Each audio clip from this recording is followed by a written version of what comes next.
Bagaimana cara memasukkan satu ikat anggur ini ke dalam botol secara utuh? Cukup dipetik satu persatu, lalu dimasukkan satu persatu juga. Sangat mudah dimengerti bukan? Nah, kebanyakan air minum yang kita kenal terdiri dari 16-25 molekul per grup atau klaster.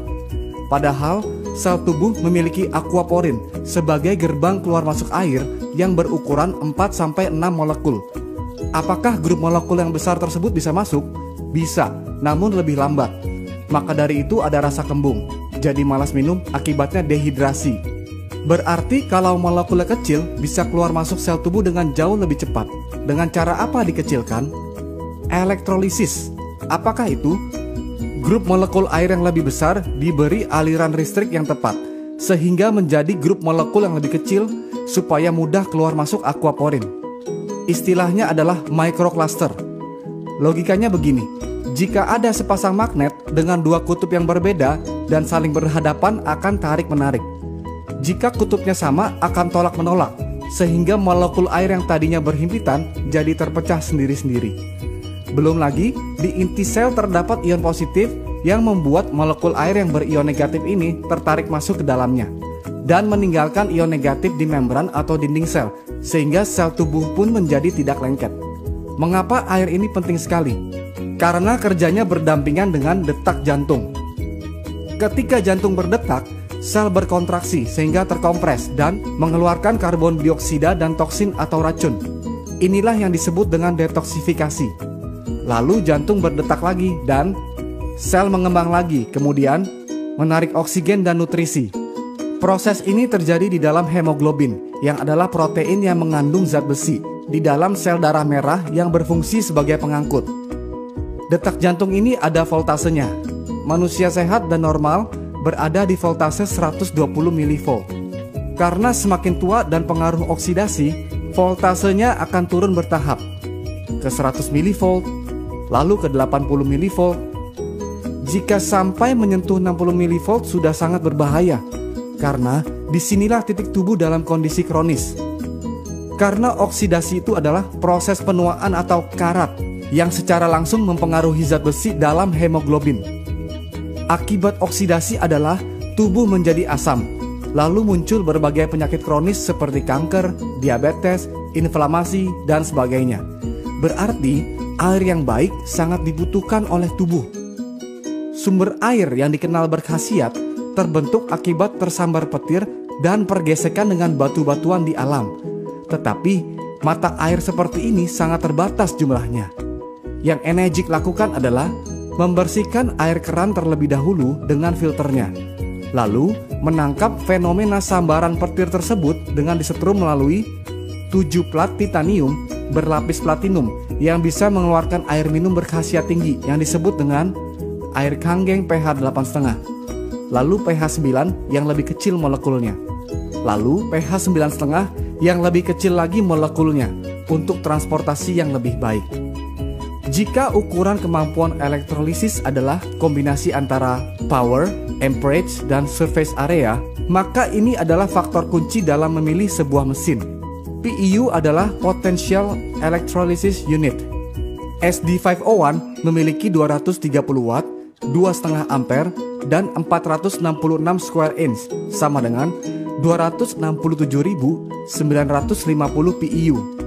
Sebagian besar mesin kompetitor hanya memiliki 110 watt, setengah ampere, dan 117 square inch, sama dengan 6.435 PEU. Berarti kemampuan mesin kompetitor hanya 2,4% saja dari SD501. Dan harga mesin kompetitor pun bukan tergolong murah. Malahan mahal sekali, dengan kemampuan yang mendekati saja pun tidak. Hanya harganya saja yang mendekati. Belum lagi harus betul-betul teliti apakah power supply-nya transformer atau switch mode. Transformer adalah alasan mengapa sebuah mesin disebut alat kesehatan karena tegangannya stabil. Sedangkan switch mode tegangannya naik turun alias tidak stabil. Alasannya supaya hemat energi, padahal supaya pelatnya tidak meleleh karena bahannya mesh yang lebih murah. Saya perjelas, ini ada bolam 100 watt dengan filamen yang tebal. Yang ini bolam 40 watt dengan filamen yang tipis.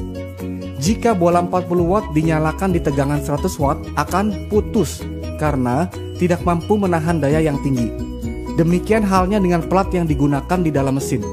Mengapa daya tinggi yang stabil sangat dibutuhkan? Karena tujuan ionisasi air adalah untuk menstruktur ulang molekul. Molekul air adalah H2O. Lalu gugus kimianya diilustrasikan seperti ini. Jika dua molekul air diberi 2 elektron, akan menghasilkan gas hidrogen dan 2 hidroksil yang berguna dalam proses detoksifikasi di atas. Karena yang kita inginkan adalah hasil air seperti ini dengan mesin Enegic, bukan hasil air seperti ini yang kadang jadi, kadang tidak. Maka dari itu, jarang sekali ada kesaksian lokal yang nyata dari mesin kompetitor. Minumnya pun jadi tidak percaya diri kalau airnya belum pasti jadi. Nah, gas hidrogen yang larut dalam air inilah yang hanya bisa dinikmati oleh pemilik mesin saat air keluar langsung dari mesin. Inilah antioksidannya. Begitu air yang berantioksidan tinggi diminum, yang terjadi adalah voltase tubuh akan di-charge kembali ke voltase normal. Tolak ukur antioksidan adalah ORP, Oxidation Reduction Potential. Lalu hidroksil inilah yang menyebabkan airnya menjadi alkalized atau basa secara elektrik, bukan karena tambahan bahan kimia. Karena rasio hidroksil berubah, maka menyebabkan pH menjadi ikut naik. pH adalah singkatan dari potential of hydrogen. Semakin tinggi rasio hidroksil, akan semakin tinggi pula hidrogen yang dihasilkan. Akibatnya adalah jika asam menjadi basa, maka sel kanker dan penyakit akan mati dengan sendirinya karena bukan lingkungannya untuk berkembang biak. Berapa lama waktu yang dibutuhkan untuk membersihkan seluruh tubuh? Contoh, jika berat tubuh seseorang adalah 80 kilo dan 75% tubuh manusia adalah air, maka berat air dalam tubuhnya adalah 60 kilo, yang berarti tubuhnya terdiri dari 60 liter air. Jika minum 4 liter per hari, maka perlu 15 hari atau sekitar 2 minggu untuk bersih-bersih. Jika minum 2 liter per hari, maka perlu 30 hari atau 1 bulan untuk bersih-bersih.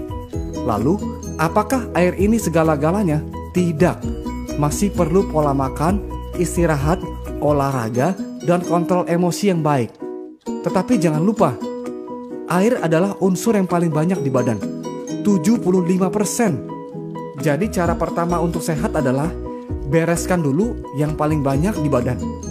Maka dari itu, change your water, change your life.